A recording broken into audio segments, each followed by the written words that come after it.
I still remember the way the red bow glowed under the garage lights, so bright and glossy it almost looked wet, while everyone clapped like we were at some grand ceremony instead of my younger sister's 21st birthday.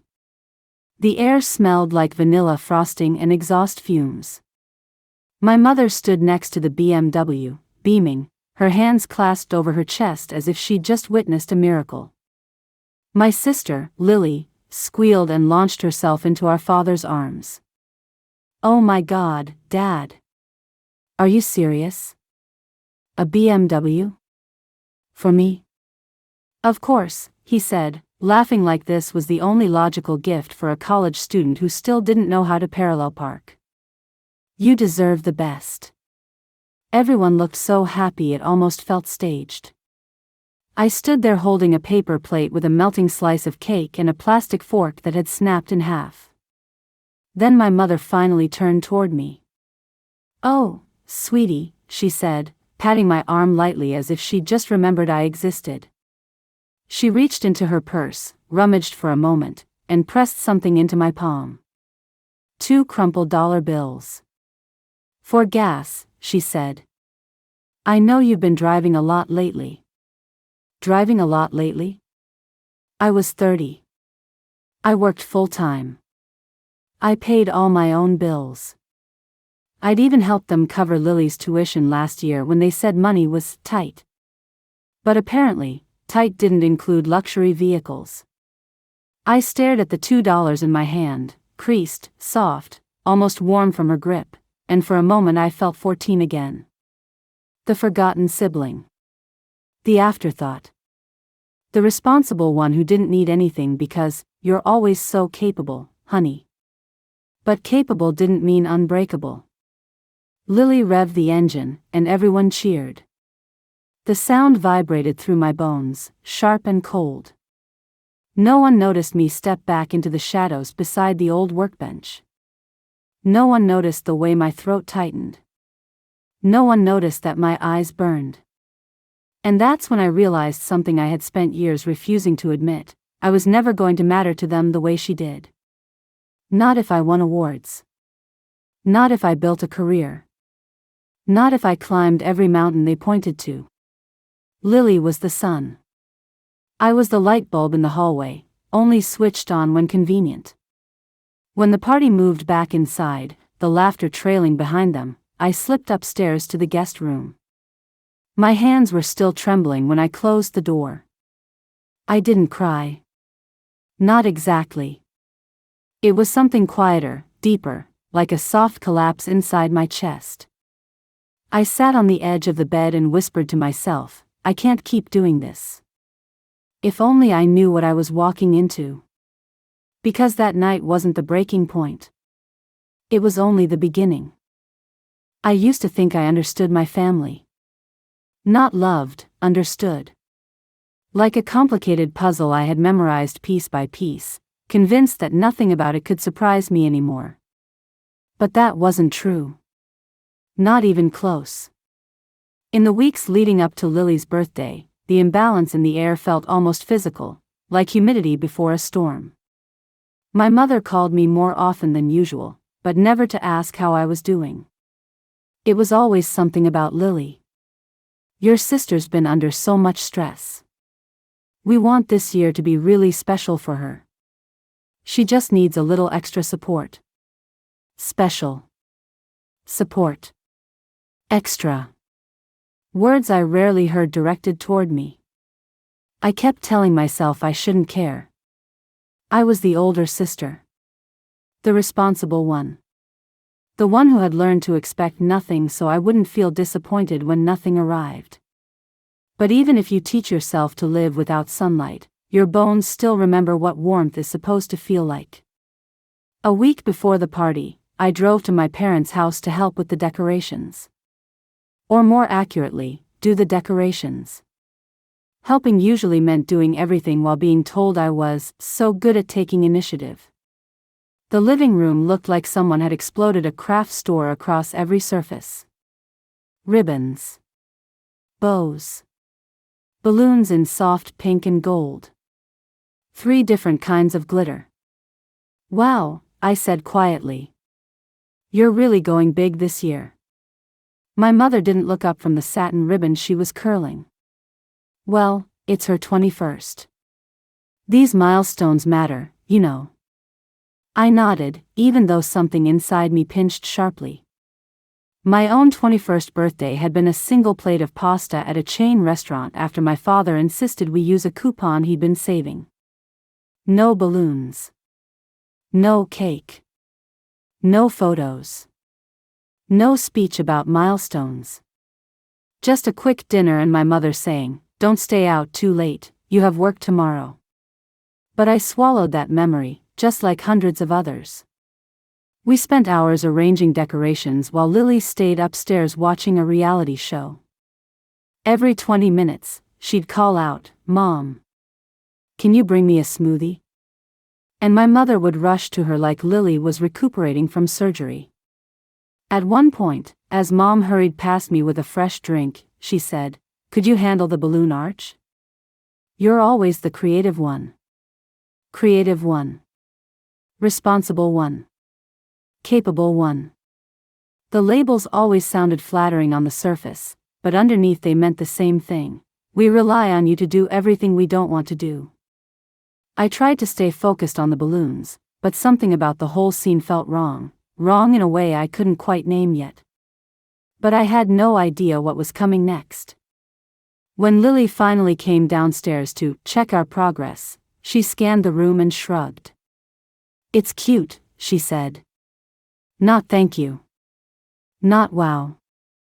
Just it's cute," like she was reviewing a stranger's school project. Then she turned to me. "Hey, can you pick up my dress from the tailor tomorrow? I'm busy." My mother jumped in before I could even respond. "Oh, honey, would you? It's on your way to work." It wasn't on my way to work. It was 20 minutes in the opposite direction.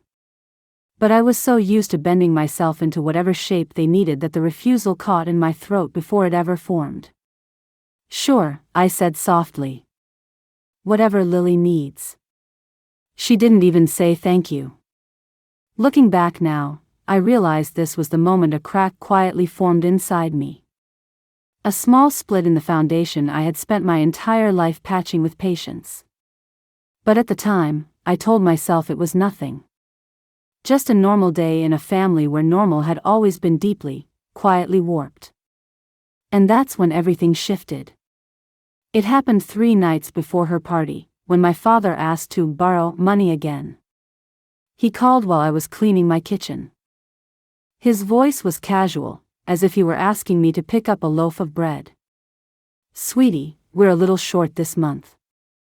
Could you send over 600? Just until next week."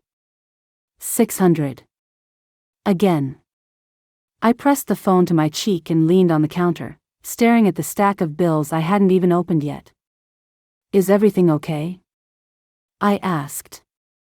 "Mom mentioned you guys were tight last year, but, oh, don't worry about it," he cut in. "It's just normal expenses. You know how life is." But I could hear it, the enthusiasm in his tone. The same tone he used when he talked about Lily's milestones, Lily's needs, Lily's dreams. The same tone he rarely used for me. And then he added, too casually, "We want her party to be unforgettable." Unforgettable. Special. Extra. It hit me like a quiet blow. They were asking me to help fund the celebration that would later break me. I sent the money. Of course I did. I was still the dependable one, after all. But something inside me tightened again, deeper this time. A knot forming around a truth I wasn't ready to name yet. If only I knew what I was walking into. Because the real betrayal hadn't happened yet. And when it did, it would unravel everything I thought I knew about my family.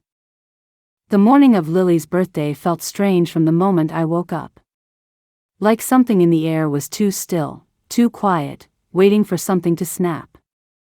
I'd felt that sensation before, usually right before something painful happened, but I told myself I was just tired. I spent the early afternoon running last-minute errands for my mother, because of course I did. Extra cupcakes. Gold napkins. A matching ribbon she'd forgotten she needed. I could feel myself slipping back into the familiar role, responsible, reliable, invisible. When I arrived at my parents' house, the driveway was already lined with cars. Aunts. Cousins. Neighbors. People who only showed up when the celebration was big enough.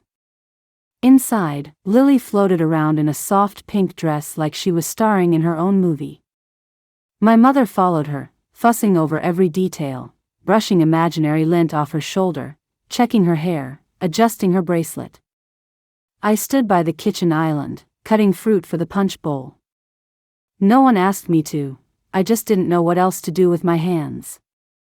As people arrived, the house filled with laughter, perfume, and the click of expensive heels on hardwood. Everyone hugged Lily like she'd just returned from a heroic journey. When they turned to me, their smiles softened into polite, forgettable expressions. "Oh. You're here too. Sweet of you to help out. You've always been so dependable." Dependable. That word felt like a padded cage. Around 7:30, my father tapped a glass, calling everyone to the garage. "That time," he announced, his eyes bright with anticipation. My mother squeezed Lily's hand. My stomach tightened in a way I didn't understand yet. Everyone crowded toward the garage like they were entering a theater. Lily's heels clicked excitedly beside me. "Do you know what it is?" she whispered. "No," I said. And for once, I meant it. When my father lifted the garage door, the cool air rushed in, carrying the smell of concrete and motor oil. And then the lights caught the metallic paint. The BMW sat there like a polished lie. Silver. Shiny. Perfect. A giant red bow gleaming on the hood like a crown. For 2 seconds, everything in me went silent. Then the noise rushed back all at once, gasps, cheers, applause, the flutter of phones recording Lily's squeal. She ran to the car and threw her arms around my father. "I can't believe it. Oh my God, Dad. Mom. Are you serious?" My mother wiped away a fake tear. "You deserve the best, sweetheart. The best." Of course she did. I stood there, hands clasped so tightly my nails marked my skin. Then it happened. My mother turned toward me, patting her purse like she was looking for something insignificant. "Oh, sweetie." She reached in and handed me 2 crumpled dollar bills. "For gas," she said. Gas. $2. The same hands that had sent them nearly $1,000 over the past year. The same hands that had asked me to pay for Lily's textbooks. Her deposit. Her emergencies. $2. Something inside me shifted so abruptly it felt like gravity tilted. I felt embarrassment first, hot and sharp, prickling up my neck as people around us kept cheering, oblivious to the humiliation quietly unfolding in my palm. Then came something deeper. A recognition so old it felt like déjà vu. Because this wasn't new. This was the pattern. This was the script I'd been cast in since childhood. Be useful. Be small. Be grateful for crumbs. Watch your sister be adored. Smile anyway. But this time, something broke. My father called for everyone to gather around as Lily got in the driver's seat. She honked the horn, and people laughed like it was the funniest thing in the world. The red bow fluttered. Lights reflected off the polished hood. And no one noticed me step backward into the shadows of the garage, right beside the old workbench. No one cared that my hands were shaking. Then my mother leaned toward me and whispered, almost irritated, "Sweetie, can you move? You're in the way of the photos. In the way. Even here. Even now." I stepped aside mechanically. But inside, something was unraveling, thread by thread. People flooded back inside. Music resumed. Lily's laughter echoed through the house. I slipped upstairs to the guest room, closing the door softly behind me. I sat on the edge of the bed and stared at the $2 still in my hand. They felt heavier than anything I'd ever carried. I tried to swallow the hurt, but it stuck in my throat. A familiar ache. A lifelong ache. And that's when another memory surfaced, one I hadn't thought about in years. I was 12, standing at a school award ceremony. I'd won first place in a statewide science competition. I'd looked for my parents in the crowd. They never showed. Later, my mother had said, "Oh honey, Lily had a dance recital. You understand, right? Besides, you're so independent. You didn't need us there." But I had needed them. Just once. That memory folded itself into the present moment, making everything sharper. Clearer. Undeniable. Because this wasn't about a car. This wasn't even about money. It was about value. Worth. Identity. Who they saw when they looked at Lily. And who they didn't see when they looked at me. The laughter downstairs grew louder, echoing up the staircase like it was traveling through a tunnel. I felt detached, like my body was in the room but my mind was floating somewhere above it, watching the collapse of a life I'd spent years trying to keep intact. Then my phone buzzed. A text from my mother. "Sweetie, we need you to take group photos. Come down." Of course. Not join us. Not "Are you okay?" Just come downstairs and take pictures, because my role in this family had always been to document other people's joy. I stared at the message until the letters blurred. And that's when everything shifted. I realized with a calm, startling clarity that if I went downstairs now, if I stepped back into that curated celebration, I would lose something I couldn't afford to lose anymore, myself. So instead, I stood up. Grabbed my coat. Opened the window to avoid walking past the party. And climbed out onto the small roof, then down the trellis like I had done as a teenager sneaking out for air.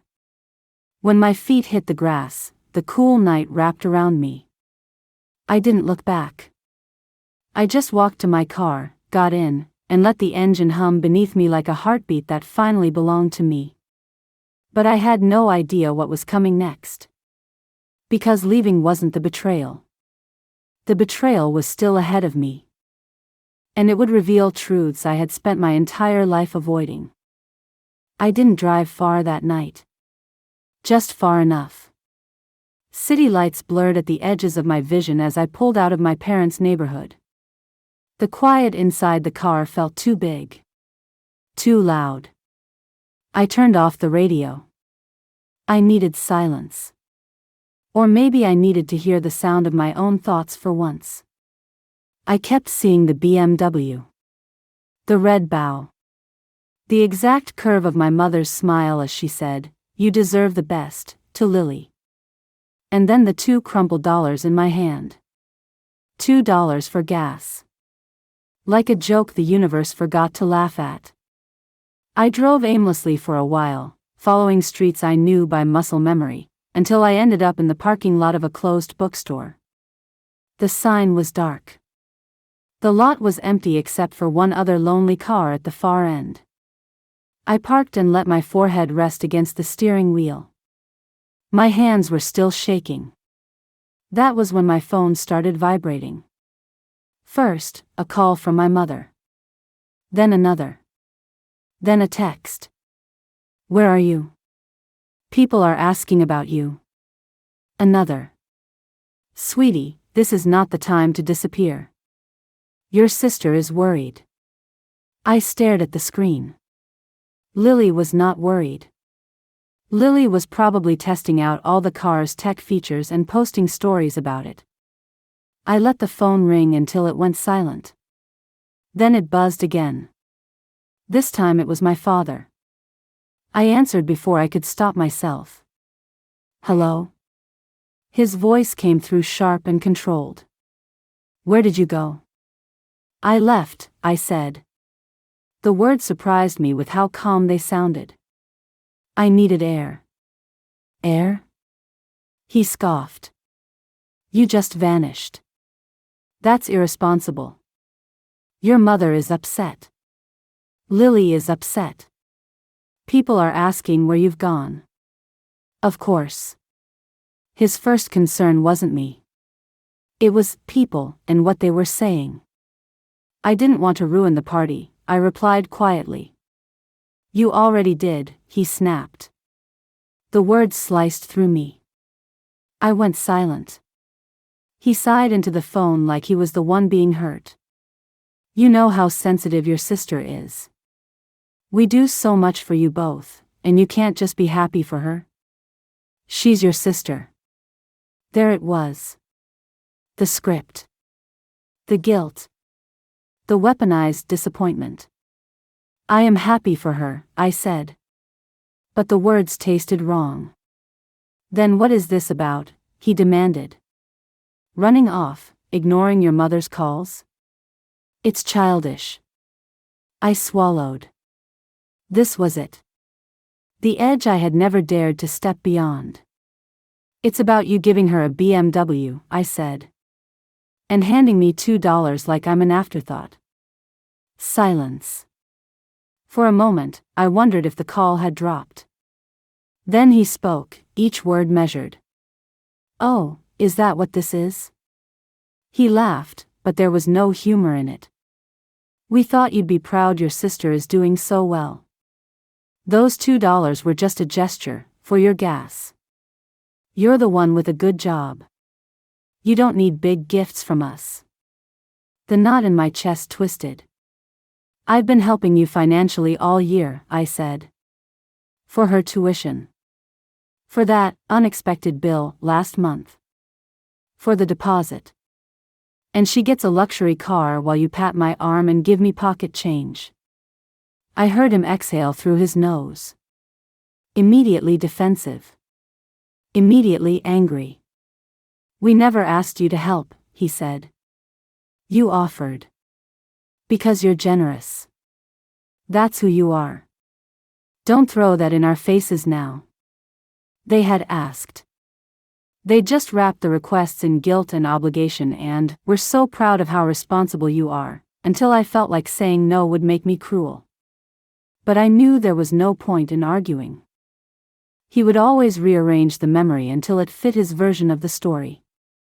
It hurt, I said simply. That's all I wanted to say. Then grow up, he replied. I actually flinched, like the words were a physical hit. You're overreacting, he continued. If we gave you the same car, who would help Lily? She needs us more. You don't. We trusted you to be independent. Isn't that what you always wanted? Trusted. Independent. They were using the same concepts I'd always clung to, twisting them like a knife. I never asked not to matter, I whispered. He ignored that. Instead, his voice hardened even more. Here's what's going to happen. You're going to drive back, walk in with a smile, and stop being dramatic. We can't have people thinking something is wrong in this family. Understood? Understood. His choice of word hit me in a way he couldn't have predicted. I used to think I understood my family. But sitting in that dark parking lot, with my father more concerned about appearances than my feelings, I realized I didn't understand them at all. I didn't fully understand how deep the favoritism went. How calculated some of it had been. How much they had relied on me to keep the whole facade from collapsing. Not yet. Dad, I said slowly. I'm not coming back tonight. The silence that followed was different this time. Don't do this, he said. You're ruining your sister's birthday.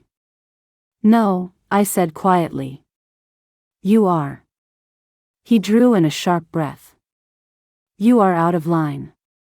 Maybe I was. Maybe I'd been standing in line my entire life with my head down, and this was the first time I'd ever stepped out. I need some space, I said. I'll talk to you later. Before he could respond, I hung up. My hands were trembling again, but it felt different now. Less like collapse.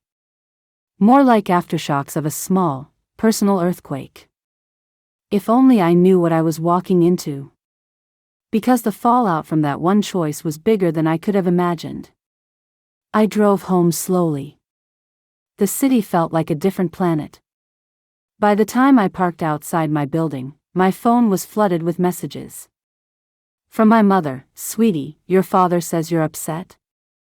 Can we talk? You know we love you. Don't be like this.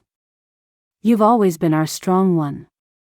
Think about how this is affecting Lily." From Lily: "What is wrong with you? People are asking why you disappeared. Dad is pissed. You couldn't just let me have my night?" The last message stung the most. "You've always been jealous. It's not a cute look at your age."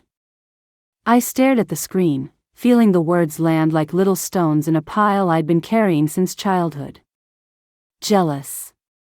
Overreacting. Dramatic. Ungrateful.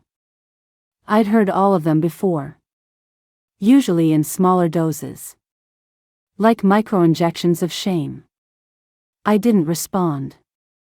I put my phone face down on the kitchen counter and just stood there, surrounded by my quiet, slightly messy apartment. This was the only place in my life that fully belonged to me. I paid every bill. I chose every piece of furniture. I hung every picture. And yet even here, their voices seeped in like smoke under a door. I made tea without really tasting it. Sat on the couch and stared at the wall. That's when the memories started stringing themselves together, one after another, like beads on a wire. Being 8, watching my parents cheer for Lily at her first dance recital while I sat in the back row with my perfect report card folded in my backpack, forgotten. Being 15, working weekends to save money for college while Lily got a mental health break, trip to the beach with my parents.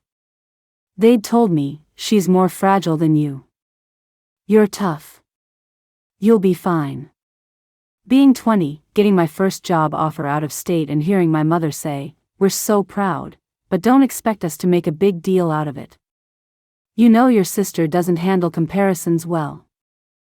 They hadn't thrown a party. Hadn't even taken me to dinner. Just a quick hug and a "you're so independent, we just knew you'd do fine." Every memory carried the same message: "You're okay. You don't need us. So we won't show up for you. But we will show up for her." Every time. I didn't sleep that night. Not really. I just drifted in and out, the glow of my phone lighting up the room every time another message came in. By the next morning, the narrative had already started to form. My Aunt Julia texted, "Hey sweetheart, your mom says you weren't feeling well last night? Are you okay? She's so worried." Not feeling well. That's what they'd told everyone. Not hurt. Not humiliated. Not finally cracking under decades of lopsided love. Just not feeling well, like I'd had a headache. I typed and deleted several responses before finally sending, "I'm fine. I just needed some space." She sent a heart emoji and some generic encouragement. "I know family can be hard sometimes, but your parents love you girls so much. Try not to overthink things." Overthink. Another word I knew too well. Later that afternoon, the real blow landed. My mother called again. This time, I answered. "Hi," I said, voice flat. She sounded like she'd been crying, but I knew her well enough to understand that the tears were not entirely about me.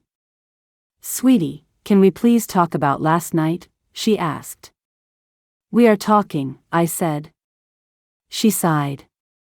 Your father is very upset. Lily is devastated. She feels like you abandoned her during a special moment. I didn't abandon her, I said. I walked away from something that hurt me. You're misunderstanding, my mother said quickly. That car, your father worked so hard to make that happen. He wanted to do something big, something meaningful. You know we love you both equally. We just express it differently.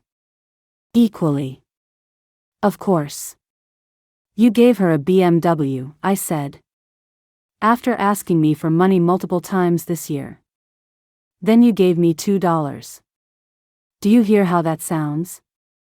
There you go again, she said softly, slipping into the wounded tone that always made me feel like the villain.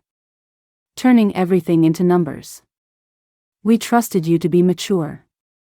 We thought you'd be proud of your sister instead of making this about yourself. I felt my jaw tighten. Maturity isn't the same as being invisible, I said. She didn't respond to that. Instead, she pivoted the way she always did when cornered. You have a good job.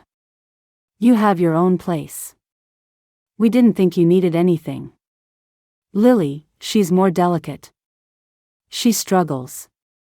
You've always been so strong. We had to prioritize. Prioritize. Interesting word choice. Did you use my money for that car? I asked suddenly.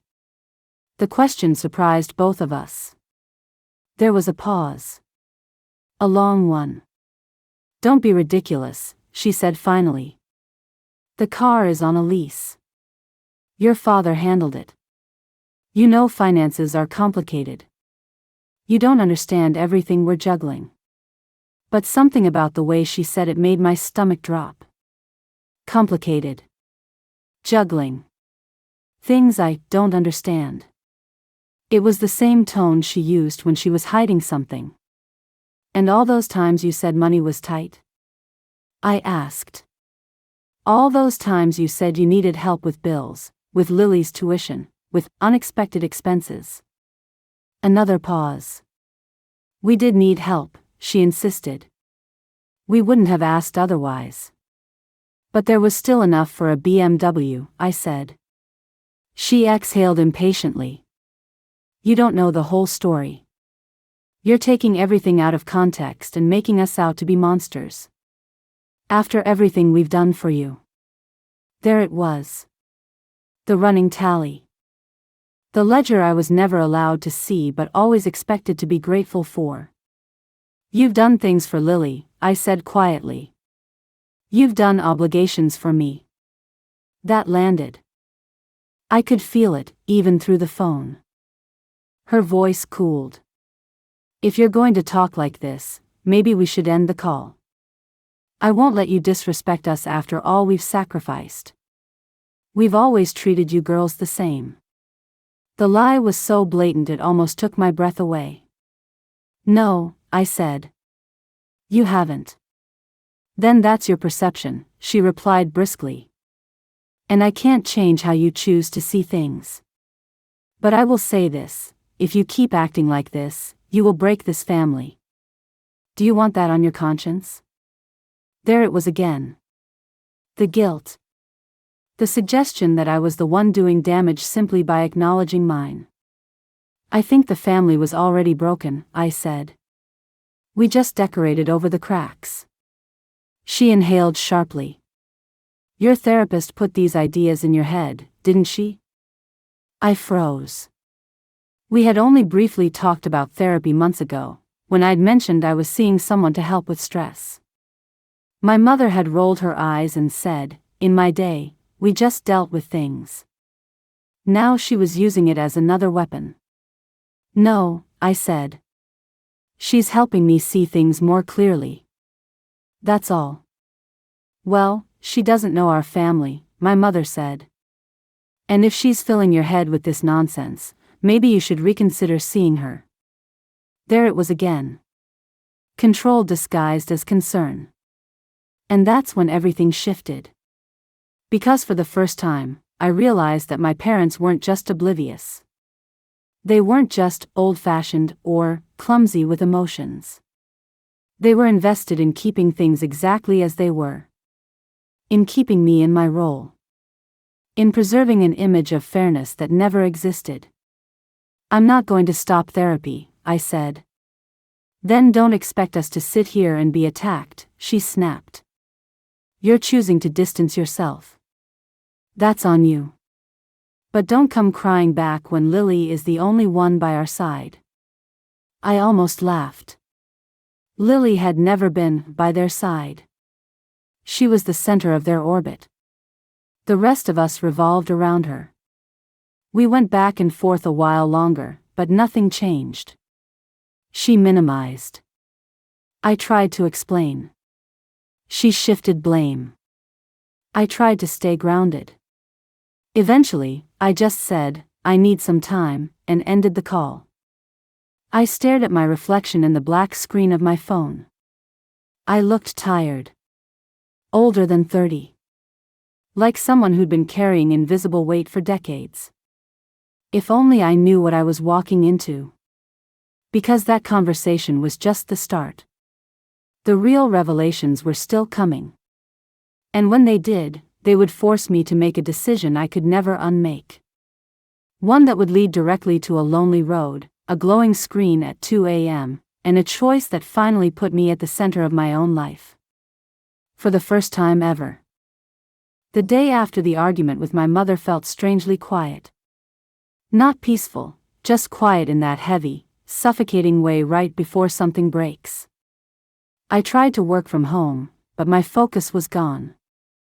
Every few minutes, I checked my phone, even though I didn't want to. More messages had come in overnight. "My mother, when you're ready to talk reasonably, you know where we are." "My father, we need to discuss your behavior." "Lily, you embarrassed the whole family." I ignored all of them. I made coffee I didn't drink, stood by the window for hours, scrolled through work emails without absorbing a word. My mind kept looping back to the same thought: there was something I still didn't know. It wasn't just the car. It wasn't just the money. It wasn't just decades of favoritism. It felt deeper. Older. Like a puzzle piece had been missing my entire life, and suddenly I could feel the empty shape of it inside my chest. I decided I needed a day away from everything. So I drove to the one place I always went when I needed to breathe, a small lakeside trail just outside the city, quiet even on weekends. The water was still. The sky was pale. The air smelled like pine and cold earth. For the first time in days, something inside me loosened. But it didn't last. Halfway through the trail, I got a call from a number I didn't recognize. Normally, I wouldn't answer. But something told me to pick up. "Hello?" I said. A familiar voice responded. But not one I expected. "Aunt Julia?" She exhaled with relief. "Oh good, honey. I've been trying to reach you. I know things have been tense. Are you somewhere you can talk?" Yeah," I said, stopping on the path. "What's going on?" She hesitated. And that hesitation alone made my pulse quicken. "Well, your mother asked me not to say anything," she said quietly. "But after hearing how upset you were, I don't think it's fair to keep you in the dark anymore." Keep me in the dark. There it was. The missing puzzle piece, waiting. My breath caught. "Aunt Julia, what are you talking about?" She lowered her voice even more. "You know the BMW wasn't really your parents' idea, right?" I blinked. "What do you mean?"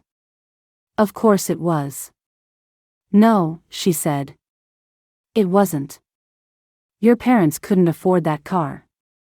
Not even as a lease." A cold wave slid down my spine.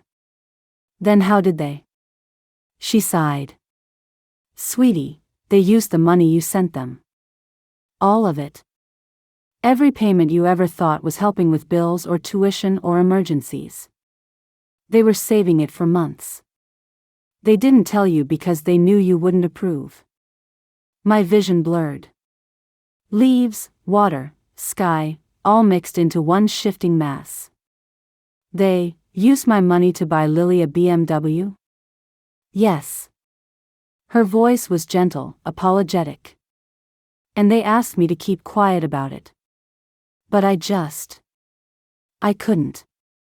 Not after hearing what happened last night. I felt my knees weaken.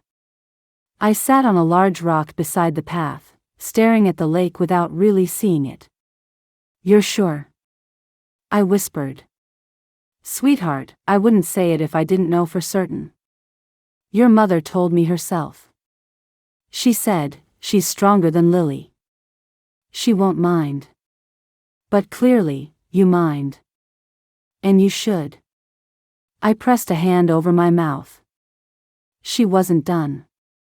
There's something else, she said. Your parents, they've been relying on you financially more than you realize. Not because they couldn't manage. But because they didn't want to say no to Lily. And they assumed you wouldn't complain. The missing piece clicked into place. My entire adult life. I'd been the invisible backbone of a family that didn't even acknowledge I was holding them up. And they justified it, she continued softly, by telling themselves they weren't hurting you because she's independent. That's the word your mother always used. She doesn't need the same help Lily needs. But honey, that's not love. That's exploitation. My throat tightened. I had spent years believing my parents were struggling. Years stepping in because I didn't want them to go without. Years thinking I was helping the family. Instead, I had been funding my sister's lifestyle. Her comfort. Her convenience. And eventually, her BMW. I'm so sorry, Aunt Julia said.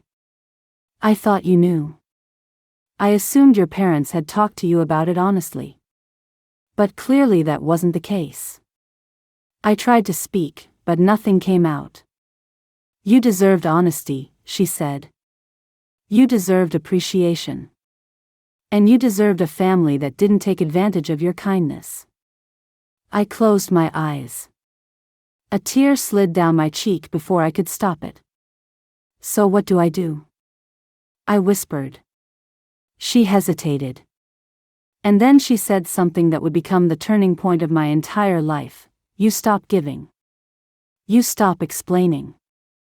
You stop shrinking yourself to make them comfortable. And you take your life back. I felt something shift inside me, subtle, quiet, but unmistakable.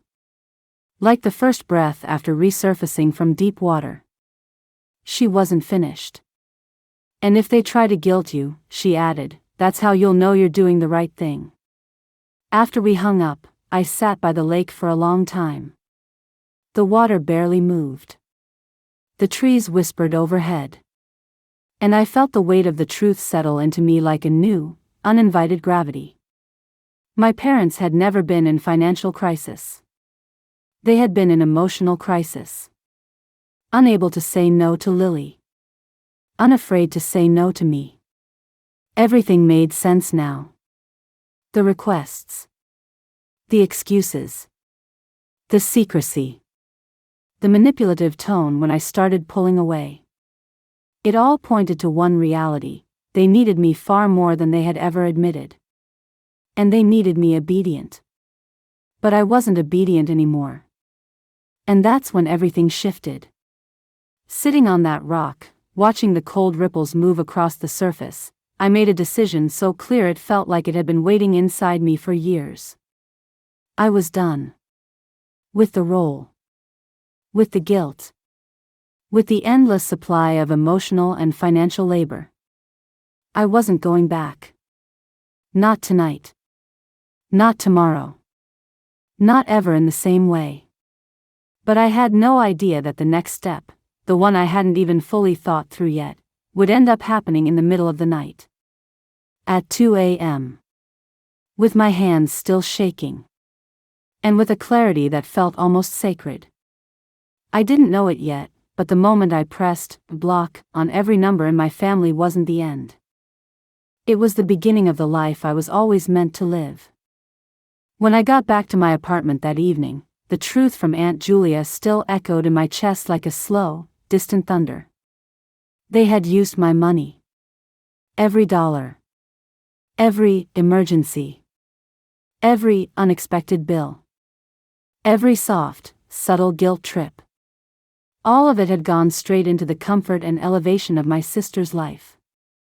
I walked around my apartment like a ghost. Touched the back of the couch. Opened and closed the refrigerator. Turned on the faucet and watched the water run. Everything here was mine. Bought by me. Built by me. Maintained by me. And yet my family still saw me as the child who didn't need anything. The one they could lean on without ever giving anything back. I sat on the kitchen floor for a long time, legs crossed, back against the cabinet. The tile was cold. Steady. Something solid I could lean against while my thoughts rearranged themselves into something sharper. That was when the second twist revealed itself, not from something someone said, but from something I finally understood. My family wasn't stable. They weren't strong. They weren't in control. They were dependent. On me. Not emotionally, not in any healthy way, but structurally. I was the quiet foundation. The provider they disguised as the independent one. The emergency fund they didn't have to admit they were using. The emotional cushion they leaned on whenever Lily needed something big enough to shake their finances. I had been the glue. The net. The invisible scaffolding holding up their image of the perfect, well-balanced family. And they had assumed I would play that role forever. Realizing that wasn't humiliating. It was empowering. Because scaffolding can be removed. And once it is, the structure either holds or crumbles on its own. My phone buzzed again. Another message from Lily. You're seriously acting like a psycho. Just get over it. I stared at the words. The disrespect. The entitlement. The total lack of awareness. Then another message arrived immediately after it. Oh, and BTW, Dad said if you don't apologize by tomorrow he's cutting you off from family stuff. Good luck with that. Cut me off? From a family that had never included me in the first place? I almost laughed. It felt wild, strange, freeing, to realize how empty that threat actually was. I set the phone down, screen still glowing, and stood up. My hands were trembling again, but it wasn't fear this time. It was adrenaline. Clear. Focused. Purposeful. I began moving around my apartment with intention, picking up small pieces of my life and placing them into clearer categories. What I wanted to keep, what I wanted to let go. And for the first time, I started imagining what my life might look like if I built it without waiting for their approval. If I wasn't the support beam anymore. If I let the structure stand on its own. Would it hold? I doubted it. And that realization didn't scare me. It relieved me. I made myself a cup of tea, not because I needed comfort, but because I wanted the familiar shape of the mug in my hands, something warm grounding me while my inner world shifted into alignment. As I stood at the counter, my phone buzzed again. Not Lily. Not my mother. Not my father. A friend. Sienna. Hey babe. Saw your Insta was quiet yesterday. Everything okay? Sienna was one of the few people who actually listened. Someone who never minimized what I felt. Someone who didn't see me as the strong one because she needed me to be, she saw me as strong because I had earned it. My hands hovered over the phone for a second, and then I typed, not really. Can I talk to you? She called within seconds. Her voice was soft but firm. Tell me everything. So I did. Slowly. Piece by piece. Holding nothing back. The crumpled $2. The party. The argument. The manipulation. The truth from Aunt Julia. The explosion of clarity that followed. When I finished, the silence on her end lasted long enough that I worried I'd overwhelmed her. Then she said, "Sweetheart, what they did wasn't just unfair. It was cruel." Hearing someone else name it so plainly made my throat tighten. "And I want you to hear this clearly," she continued. "You have spent your whole life being loyal to a family that hasn't been loyal to you. You don't owe them your peace. You don't owe them your labor. And you sure as hell don't owe them access to you." My eyes stung. "I don't want to lose them," I whispered. "You can love people from far away," she said. "That's what boundaries are. They're not walls. They're doors you get to control. Right now the door's been wide open for 30 years, and they've walked in and out like they own the place." I exhaled a fragile laugh. She wasn't wrong. I said slowly, "I think I'm done begging them to see me." "You should be," she replied. "Because they won't. Not as long as you stay in the role they wrote for you. You have to step out of the script entirely." The script. Yes. That was the exact word. The exact feeling. I'd been cast as the dependable supporting character in my own life story. It was time to stop playing along. "So what do I do?" I asked. "You decide what life you want," she said. "Then you choose who gets to come with you. Anyone who doesn't respect the new version of you gets left behind." Left behind. The phrase rang through me like a slow bell. After I hung up, I sat on my couch, tea in hand, staring at the quiet glow of the lamp beside me. That was when the plan formed. Soft at first. Tentative. But as each piece clicked into place, it grew stronger. I would not confront them again. Not in the yelling, crying, dramatic way that would drag me back into the old pattern. No. My revenge would be soft. Quiet. Clean.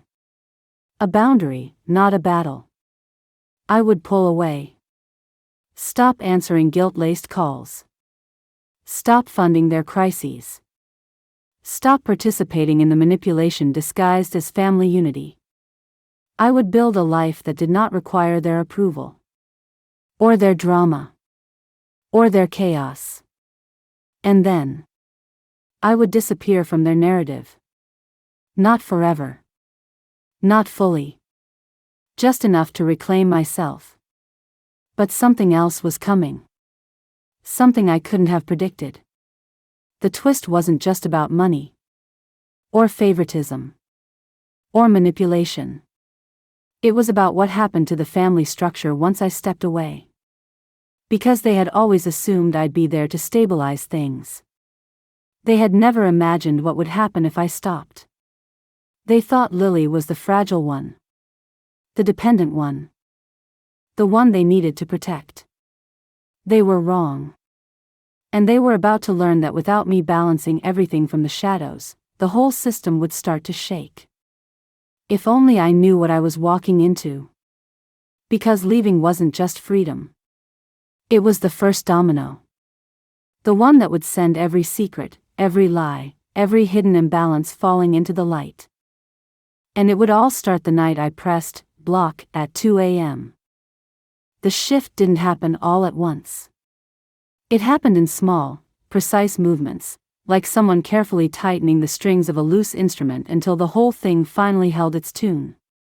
But the moment that crystallized everything, the moment I stepped fully into my own life, happened exactly at 2:07 a.m. My apartment was dark except for the faint streetlight bleeding through the blinds. I couldn't sleep. I paced the hallway, barefoot, my own heartbeat thudding like a soft drum in my chest. My phone was still on the kitchen counter, lighting up every few minutes. Calls. Texts. Voicemails. Some furious. Some guilt-soaked. Some sounding like rehearsed performances my parents had practiced together. I ignored all of them. Until one message came in that didn't feel like the others. It came from my father. "You need to come to the house tomorrow morning. Your sister is having a hard time, and we expect you to fix this." Fix this. Not talk. Not resolve. Not understand. Fix. As if I were a tool. As if the situation was a leak, and I was the plumber. As if Lily's emotions were my responsibility, again. I sat at the kitchen table, phone in my hand, staring at that message. And something inside me clicked into place so cleanly it almost made a sound. I wasn't going back. Not tomorrow. Not in the morning. Not into that house, that role, that dynamic. Not ever in the same way. I opened the contacts list. Found my father's number. My mother's. Lily's. My hand hovered over the screen for a second. Then I remembered the BMW. The red bow. The $2. The decades of minimizing, dismissing, overlooking, extracting. And I pressed block. One. Then another. Then the last. 3 quiet taps. 3 severed chains. The phone went still. Silent. Like it finally knew who it belonged to. That was the first night in my life I felt the air around me expand instead of close in. But I had no idea what was coming next. Because cutting them off didn't just free me. It destabilized everything they had built on my back. The fallout began 2 days later. The first message came from an unknown number, clearly a burner phone because my parents realized I had blocked them. It was my mother. "Your sister is in crisis. You need to talk to her." I didn't respond. An hour later, another message, "This is your father.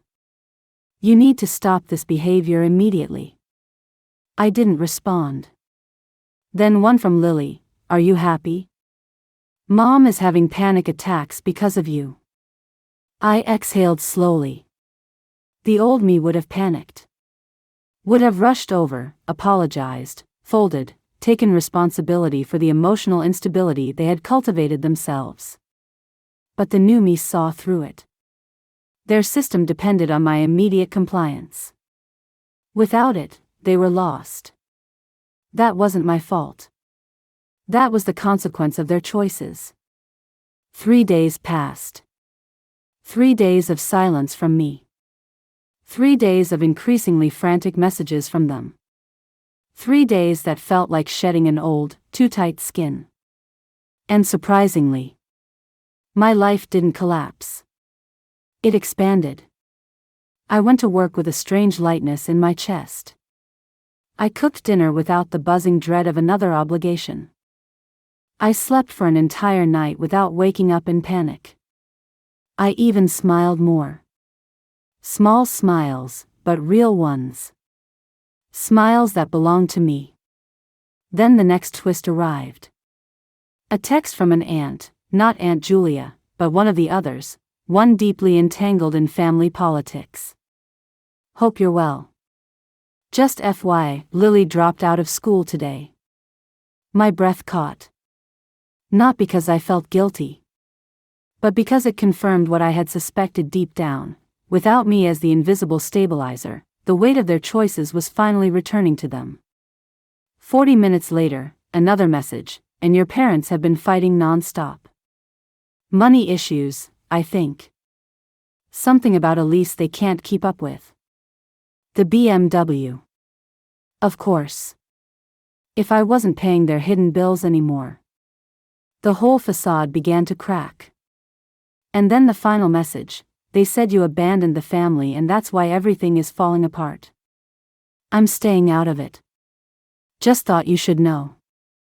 I stared at the wall, letting that sink in. They were blaming me. For their choices. For their imbalance. For their refusal to say no to Lily. For their decision to bankroll her life at the expense of their own stability. But the guilt didn't land this time. It floated past me like smoke. I saw it for what it was, a tool they had used for years. But that tool no longer worked on me. That night, I lit a candle and sat on the floor with a notebook. I wasn't journaling. I was rebuilding. I listed every goal I had buried to remain available to my family. Move to a new apartment closer to the city.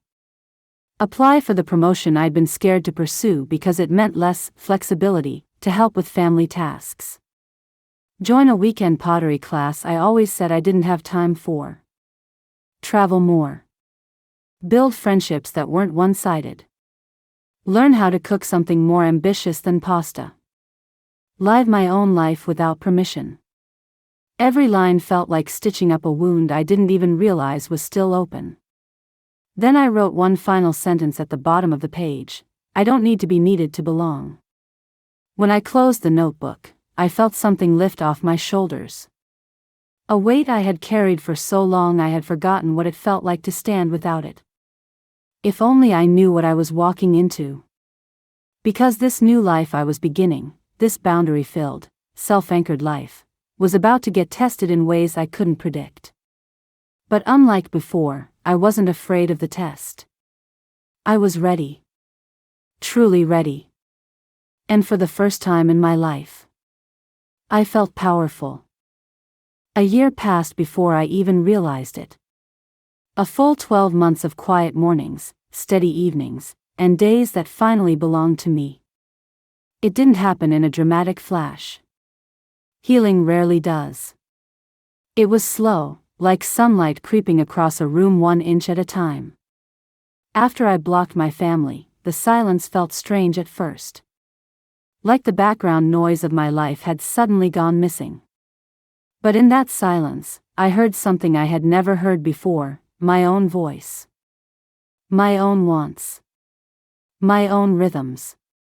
I moved to a new apartment downtown, smaller, yes, but bright, warm, and entirely mine.